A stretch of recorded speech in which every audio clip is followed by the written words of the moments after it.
Rome a revêtu ses habits de Noël et la foule a accompagné avec joie et émotion ce dimanche le premier hommage du pape François à la statue de la Vierge, place d'Espagne, jour où l'Église célèbre la solennité de l'Immaculée Conception. Le parcours depuis le Vatican jusqu'au centre historique a été rythmé par des applaudissements et des gestes d'affection, une rencontre à laquelle le pape François s'est prêté bien volontiers. Après une brève halte devant l'église de la Trinité des Espagnols pour rendre hommage à l'association des commerçants de la Via Condotti, le pape François est arrivé sur la place d'Espagne, au pied des magnifiques escaliers conduisant à la Trinité des Monts, place qui était noire de monde malgré le froid.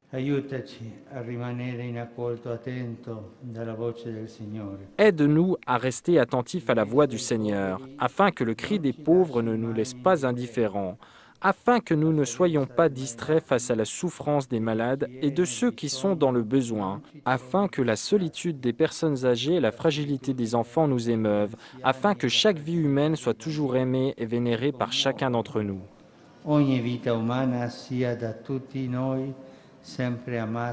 Avant de remonter en voiture au terme de l'acte de vénération à l'Immaculée Conception et après avoir déposé une gerbe de fleurs, le pape s'est entretenu longuement avec des malades, accompagné par l'Unitalsi venue notamment des zones de la Sardaigne sinistrées par les inondations.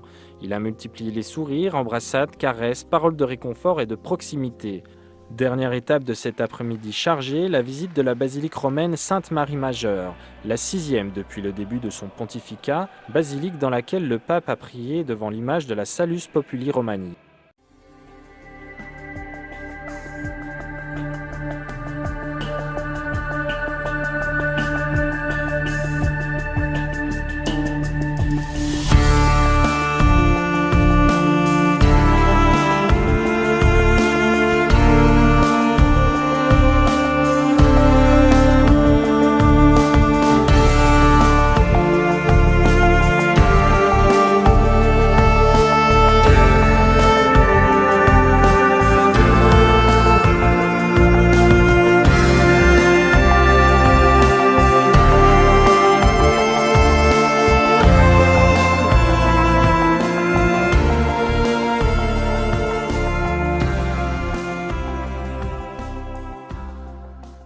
Ce matin, le pape François a accordé sa bénédiction à une famille pauvre lors d'une visite au dispensaire Sainte-Marthe au Vatican, géré comme une fondation autonome.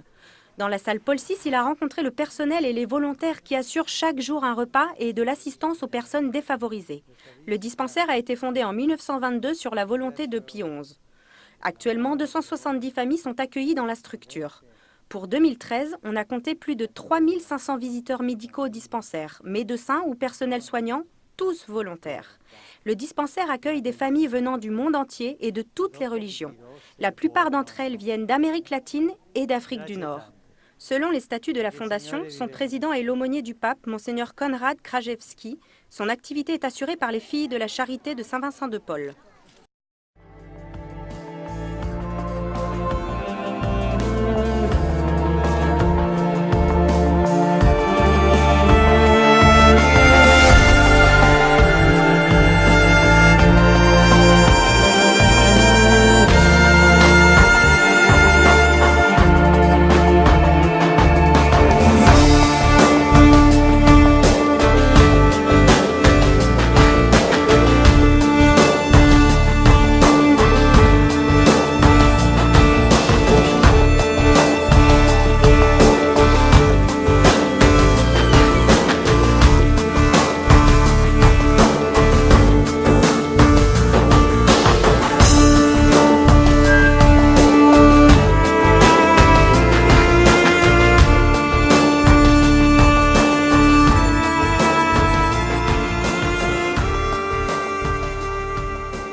Jésus regardait les personnes, les publicains et les pécheurs, et ce regard les a changés de l'intérieur.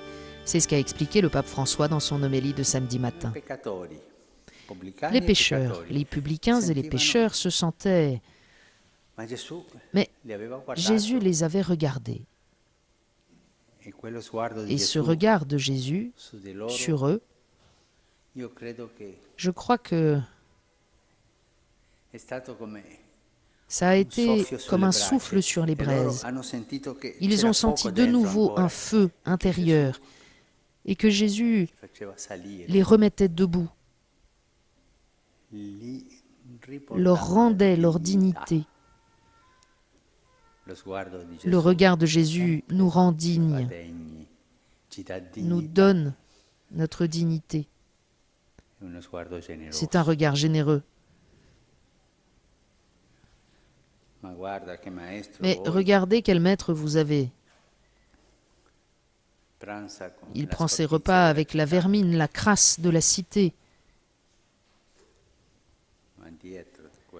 Mais sous cette crasse, il y avait les braises du désir de Dieu, les braises de l'image de Dieu. Et il voulait que quelqu'un les aide à faire repartir le feu. Et c'est ce qu'a fait le regard de Jésus.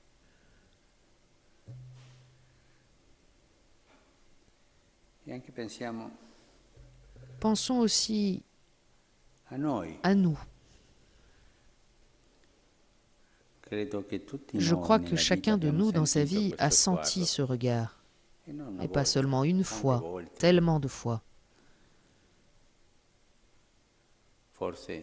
Peut-être à travers la personne d'un prêtre qui nous a enseigné la doctrine ou qui nous a pardonné nos péchés. Peut-être avec l'aide d'amis.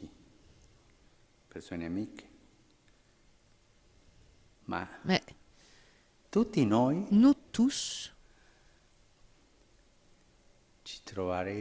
nous nous trouverons face à ce regard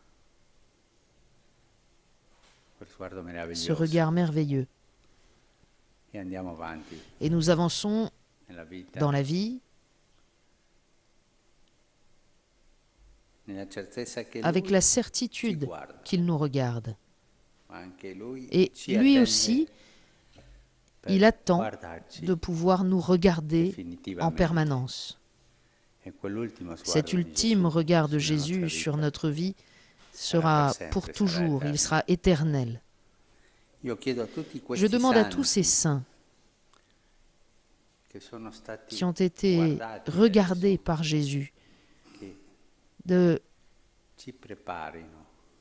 nous préparer à nous laisser regarder au long de nos vies et de nous préparer aussi à cet ultime et premier regard de Jésus.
Le vrai pouvoir de l'Église se trouve dans le service et le Christ nous a enseigné que progresser, aller de l'avant, signifie s'abaisser et se mettre au service des autres. Ainsi l'a rappelé le pape François dans l'homélie de la messe ce mardi matin. Il vero potere è il servizio. Come l'ha fatto lui, che è venuto non a farsi servire, ma a servire. E il suo servizio Le vrai pouvoir est le service, comme lui l'a fait, lui qui est venu non pour se faire servir, mais pour servir. Et son service a été justement un service de la croix. Lui s'est abaissé jusqu'à la mort en croix, pour nous servir, pour nous sauver. Et il n'y a dans l'Église aucune autre voie pour avancer. Pour le chrétien, aller de l'avant, progresser, signifie s'abaisser. Si nous n'apprenons pas cette règle chrétienne, jamais nous ne pourrons comprendre le vrai message de Jésus sur le pouvoir. Progredire significa abbassarsi, essere al servizio sempre. E nella Chiesa il più grande è quello che più serve. Progresser signifie s'abaisser, être au service toujours. Et dans l'Église, le plus grand est celui qui sert le plus, qui est le plus au service des autres. C'est celle-là la règle. Mais depuis ce temps jusqu'à aujourd'hui, les luttes pour le pouvoir existent au sein de l'Église. Et même dans notre manière de parler, non?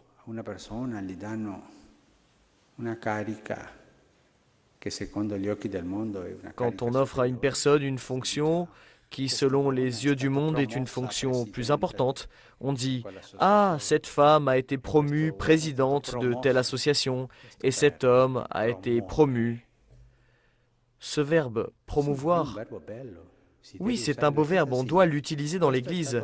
Oui, un tel a été promu à la croix, tel autre a été promu à l'humiliation. C'est cela la vraie promotion, celle qui nous fait ressembler plus à Jésus.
La foi est joyeuse, a dit le pape dans l'homélie de la messe ce mardi matin. Non si può pensare una chiesa senza gioia. On ne peut pas imaginer une église sans joie. Et la joie de l'église réside justement dans cette annonce du nom de Jésus. Dire « Lui, c'est le Seigneur. Mon époux, c'est le Seigneur. C'est Dieu, lui nous sauve. Lui chemine avec nous. »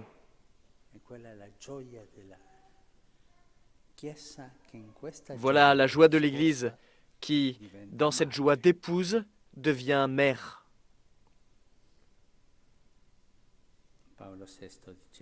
Paul VI disait, la joie de l'Église est justement d'évangéliser.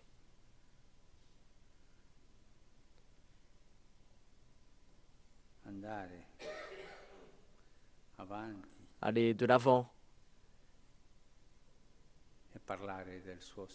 et parler de son époux.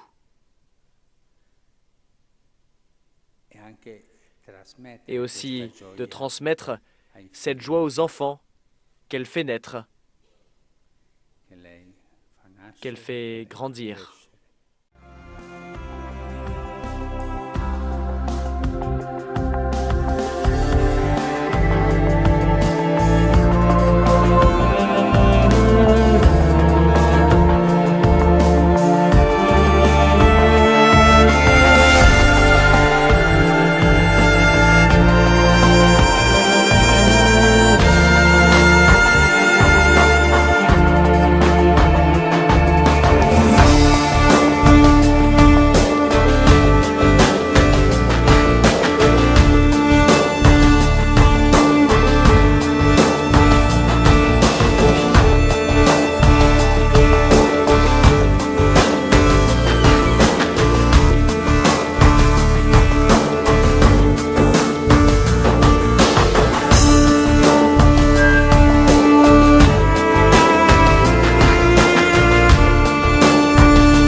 L'Église doit toujours avoir la mémoire du salut, a souligné le pape dans l'homélie de la messe ce jeudi matin.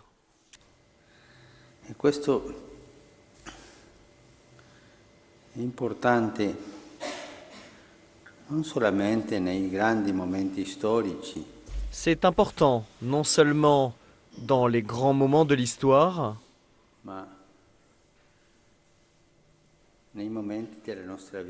mais aussi dans les moments de notre vie. Tous, nous avons la mémoire du salut, tous.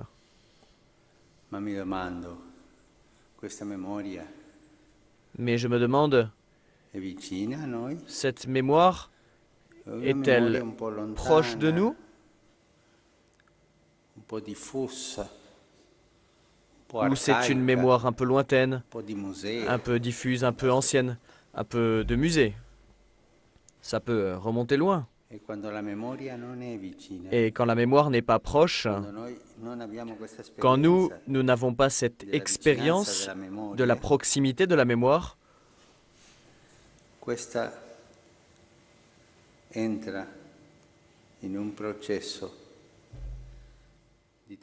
celle-ci entre dans un processus de transformation et la mémoire devient un simple souvenir.